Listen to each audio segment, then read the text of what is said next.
সমগ্ৰ ৰাজ্যৰ সমান্তৰালকৈ অসমীয়া জাতিৰ বাপতি সাহোন ৰঙালী বিহুৰ প্ৰথম দিনটো গৰু বিহু দিনা নগাঁও জিলাৰ ঢিঙৰ বেতকাটি বালিগাঁৱৰ ৰাইজে পুৱাই ওলাই আহে বিলত গৰুৰ গা ধুৱাবলৈ।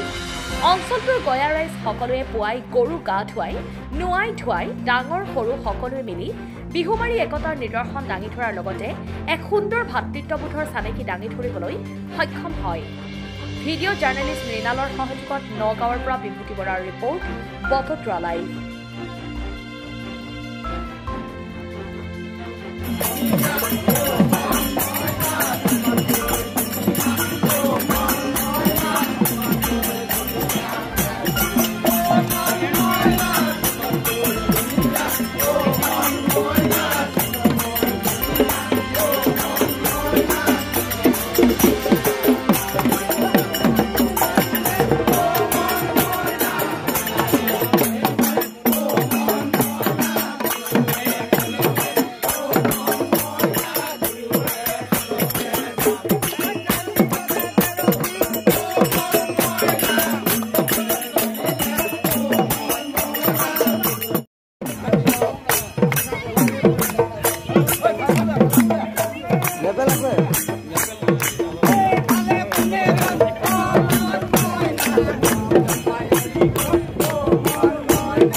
দেখা পোৱা গৈছে আজি যে আপোনালোকে গৰু বিহু উদযাপন কৰিলে আপোনালোকৰ গাঁৱৰ ৰাইজে কি ক'ব?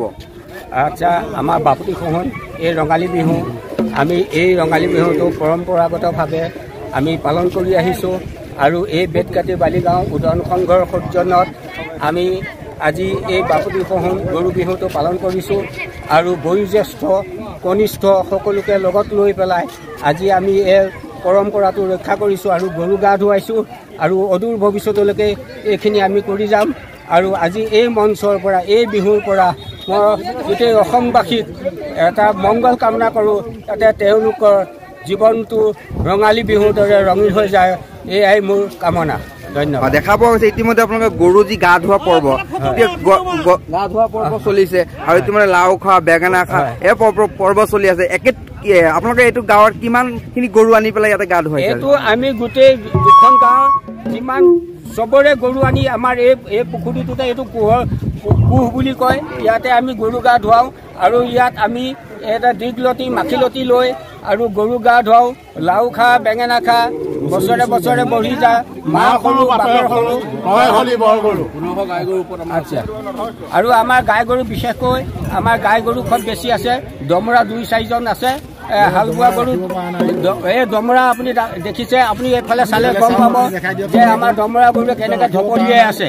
আৰু আমি এই দুখন গাঁও আচলতে আমি কৃষিজীৱী মানুহ আৰু আমি কৃষিৰ ওপৰতে নিৰ্ভৰ কৰি আমি এই বিহুটো পালন কৰোঁ। ধন্যবাদ।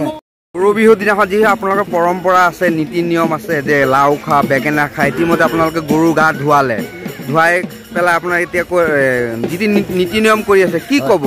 হয়, আমাৰ বাপতি সাহোন ৰঙালী বিহুত পূৰ্বৰ পৰাই আমাৰ ককা দেউতাকে তাৰ আজু ককা দেউতাৰ ওপৰৰ পৰাই আমাৰ এই আমি পৰম্পৰা দেখি আহিছোঁ।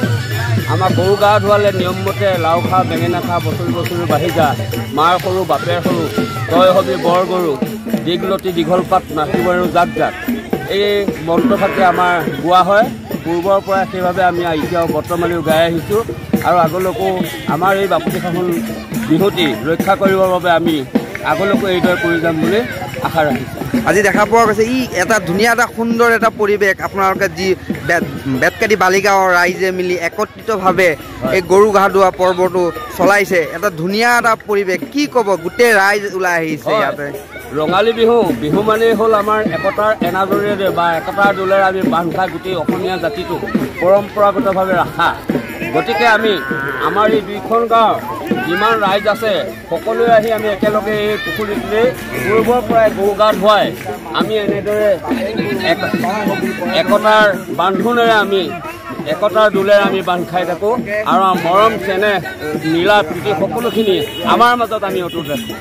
ৰঙালী বিহুৰ শুভেচ্ছা জ্ঞাপন কৰিছোঁ। লগতে বেতকাটি বালিগাঁৱৰ যি ঐতিহাসিক পৰম্পৰা, এই পৰম্পৰাই আমাৰ যাতে অসুৰ শক্তি নাশ কৰি সমাজৰ যাতে সুস্থ সবল চিন্তা কৰি আমাৰ বাপুতিসাহোন ৰঙালী বিহুতে যাতে আন্তৰিকতাৰে সকলোৱে আদৰি লয়। আমি অসমীয়া মানুহ, অসমৰ বিহুৰ বাপুতিসাহোন বিহুটো পৰম্পৰাগতে চলাই আহিছোঁ, অনন্তকাললৈ চলি যাব। সমূহ অসমবাসী ভাৰতবাসী ৰাইজক এই বেতকাটি বালিগাঁৱৰ পৰা এটা মেছেজ যাওক, আমাৰ ইউনিটিটো, আমাৰ দুইখন গাঁৱৰ যিটো আন্তৰিকতা, যিটো বান্ধোন ডেকা বুঢ়া সকলোৱে এনেদৰে যাতে সমিল মিলেৰে গোটেই সমগ্ৰ অসমখন, ভাৰতবৰ্ষখন ভাতৃত্ববোধেৰে এনেদৰে বিহুৰ আন্তৰিকতা আঁকোৱালি লয়, তাৰ বাবে কামনা কৰিলোঁ। ধন্যবাদ।